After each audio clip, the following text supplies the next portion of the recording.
c'est Mystique et je vous retrouve aujourd'hui pour vous présenter l'album Poupelle et la ville sans ciel.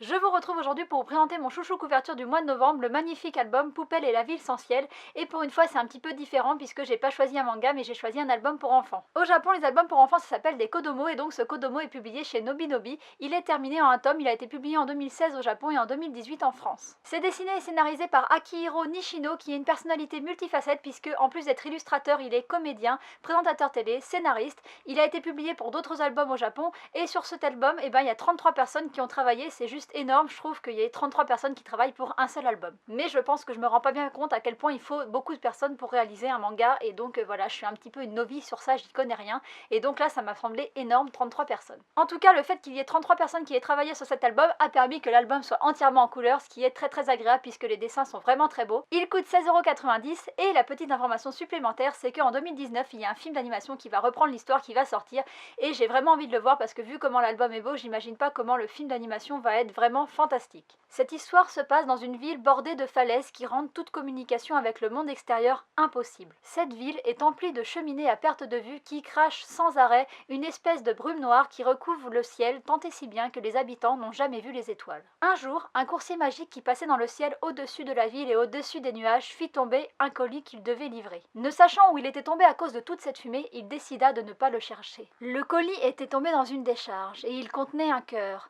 Et ce cœur, au milieu des déchets qui s'accumulaient, donna vie à une créature étrange faite d'immondices, une créature sale et puante, un homme ordure.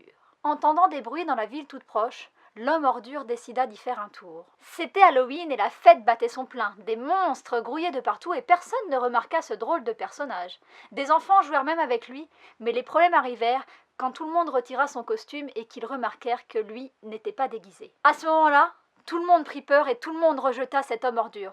Tout le monde presque, puisqu'un petit garçon nommé Lubichi, lui, ne s'enfuit pas. Il se présenta et donna même un nom à l'homme ordure, Poupelle d'Halloween. Ils devinrent très vite amis, mais être amis avec un homme ordure sale et puant, ça n'a rien d'évident, et les deux compères vont très vite s'en apercevoir. J'ai essayé tant bien que mal de vous raconter cette histoire de manière poétique parce que cet album est vraiment poétique aussi bien par son dessin que par son histoire. Comme d'habitude, je vous ai mis des illustrations pendant que je parlais, je vais vous en mettre d'autres et j'espère qu'on est d'accord sur le fait qu'elles sont tout simplement à couper le souffle, elles sont tout simplement magnifiques, elles regorgent de détails, c'est un truc de fou.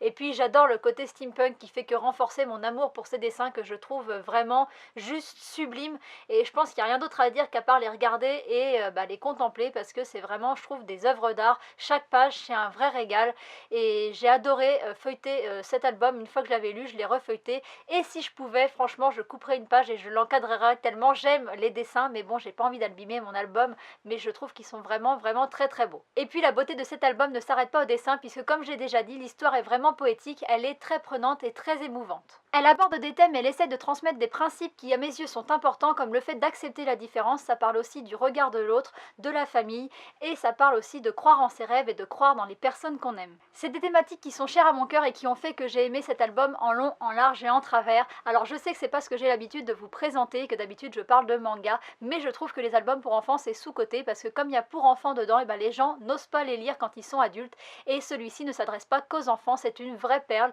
que je vous conseille fortement de découvrir. L'avoir choisi comme chouchou couverture c'était aussi un moyen de vous le faire découvrir puisque tous mes chouchous couvertures je vous les présente sur la chaîne et donc j'étais sûre de vous le présenter alors que je pense que si je l'avais pas choisi en chouchou couverture j'aurais un peu hésité, j'aurais peut-être fait un hors-série mais je sais que c'est pas forcément ce qui va plaire ici, mais il faut des fois s'ouvrir ses horizons et découvrir des nouvelles choses et franchement vous admettrez que cette couverture est tout simplement sublime. Je ne vais pas parler plus longtemps parce que de toute manière je sais que les gens qui vont potentiellement l'acheter l'ont déjà mis sur leur wishlist quand ils ont vu les premiers dessins, donc ça sert à rien que j'en parle plus, j'ai pas grand chose de plus à vous dire à part que moi ça a été un véritable coup de cœur, que je le recommande fortement et puis j'espère que je vous aurai donné un petit peu envie de le découvrir et un petit peu envie de découvrir des nouvelles choses.